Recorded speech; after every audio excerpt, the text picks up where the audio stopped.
SLEX TR4 Package D, Barangay Anastasia, Tiaong, Quezon. Wow, ang taas na ng tambak mga bayan, no? Grabe. Dati hindi pa to ganito. Ngayon pormadong na mga bayan. Sana all.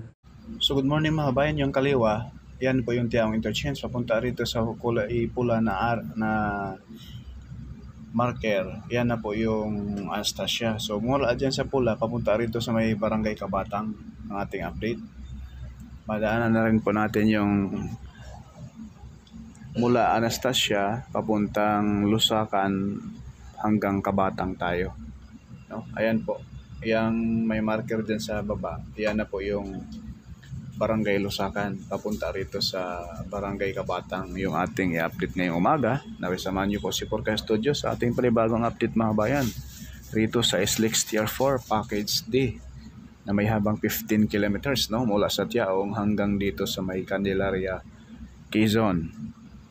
Ayan po mga bayan yung marker natin. Ayan na po yung Kabatang. Ayan po yung Lusakan. Ayan po yung Candelaria sa unahan, malapit na mga kabayan, no? So yung iba dyan na hindi pa nakapag-subscribe, paki-subscribe na rin, paki-like and share na rin, at follow na rin sa ating FB page, no? Marami po tayong i-update rito mga kabayan. At silipin natin kung ano na po ang progress dyan sa mga area na iyan, no? Let's go!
Napakaganda tingnan mga bayan na yung palibot nitong SLEX TR4 Package D sa area ng Barangay Anastasia na talagang hitik pa po sa mga punong kahoy. Higit pa dyan yung mga rambutan, lanchones, tsaka yung mga buko, no? Niyog. So ngayon, approaching na po tayo mga kabayan sa mismong area ng papuntang Barangay Lusakan, no? And then sunod, sa Kabatang. So ground shot muna tayo mga kabayan.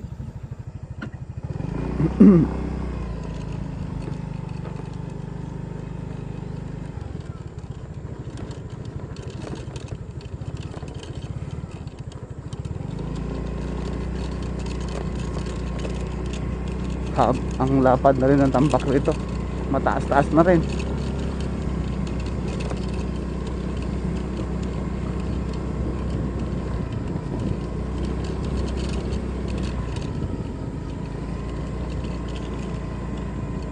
Iba tong portion na ito mga kabayan, napaka mayroong signal jammer. Ang lapit-lapit lang yung drone natin, nagkulay orange na yung signal eh. Ano kaya ang lugar na to? Bakit ganito?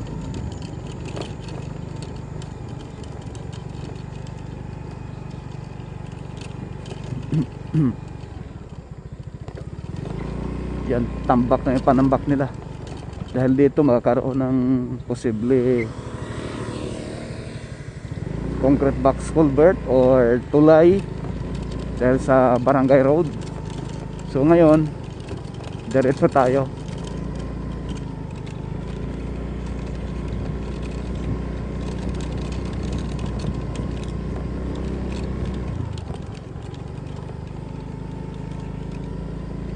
Grabe yung panambak, ang taas, bundok na. Oh,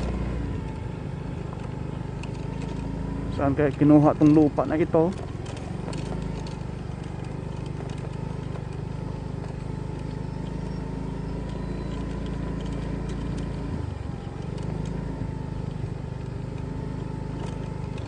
Ang lapad eh.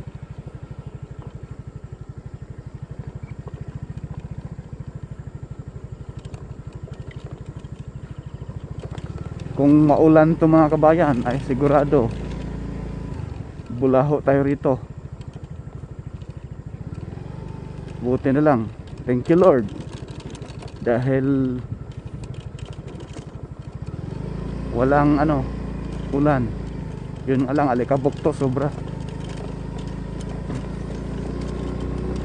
Mapapasana all ka na lang. Pero dito na lang ako sa init kaysa ulan. Kapag ulan hindi ka makadaan rin eh. Makadaan sa gilid pero maputik pa rin yan mga kabayan.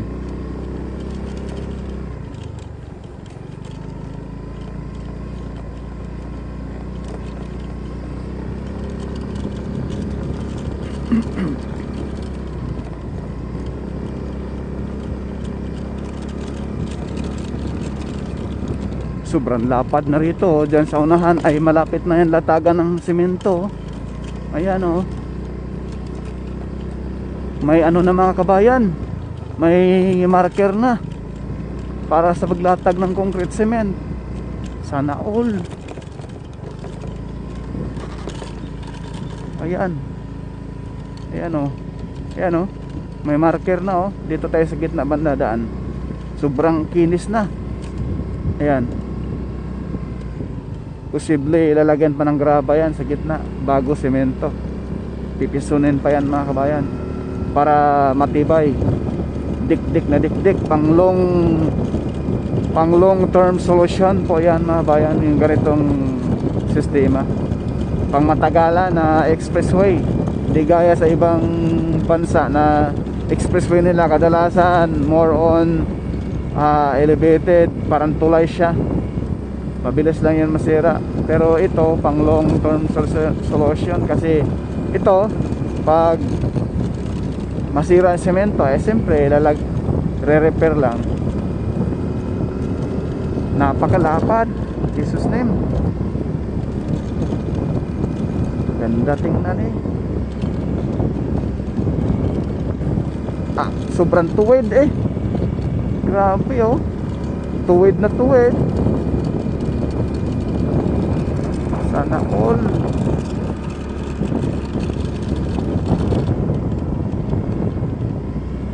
Dati nung pumunta tayo rito, hindi pa ganito. Nasa baba pa lang. clearing pa lang.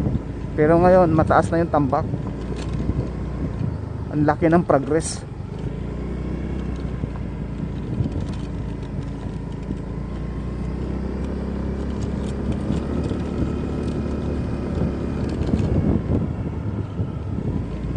Thank you, Lord. God is good all the time. All the time, God is good. Dito tayo palipad ng drone, mga kabayan, sa pinaka gitna. Masilayan naman natin yung Mount Banahaw, kaganda-ganda, ayan, Mount Dolores sa Mount Banahaw. Dito tayo sa gitna, mga kabayan. Paliparan natin to. So pakita ko lang sa inyo, mga bayan, ang napakalapad rito sa porsyon ng Kabatang papuntang Lusakan.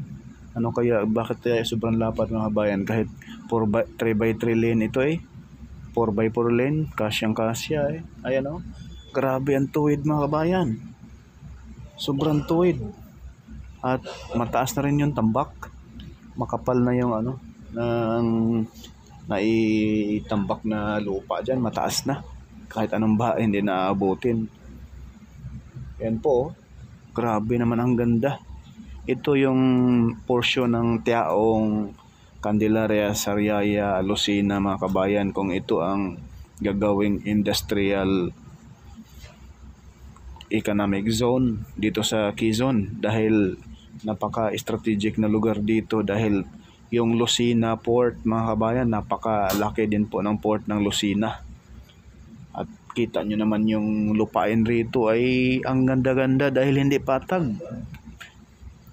Hindi siya patag, mga bayan, pambala tagilid yung area dahil paakyat na nga ito sa Mount Banahaw at Mount Dolores. At kita nyo naman yung gilid ng expressway na to, puro manggahan, puro rambutan, mga mayaman talaga sa mga agrikultura itong probinsya ng Quezon. Grabe. Ayan ipakita ko sa inyo yung napagandang view rin Ayan, yan po yung Mount Banahaw. Binalutan lang ng fog, mga kabayan, kaya hindi siya masyadong klaro. Ayan, grabe Yung portion na yan ay papunta na yan roon sa Candelaria, mga kabayan. Doon pa sa unahan po. Kasi itong area na ito, part pa po ito ng Barangay Kabatang, Tiaong, Quezon. So hanggang dito lang muna, mga kabayan, yung ating latest update rito sa SLEX TR4 Package D. Mula sa Barangay Anastasia, Barangay Lusakan, Barangay Kabatang, Tiaong, Quezon. Paki-like, share at subscribe naman. At huwag nyo namang ipagkait ang pag-subscribe sa ating YouTube channel.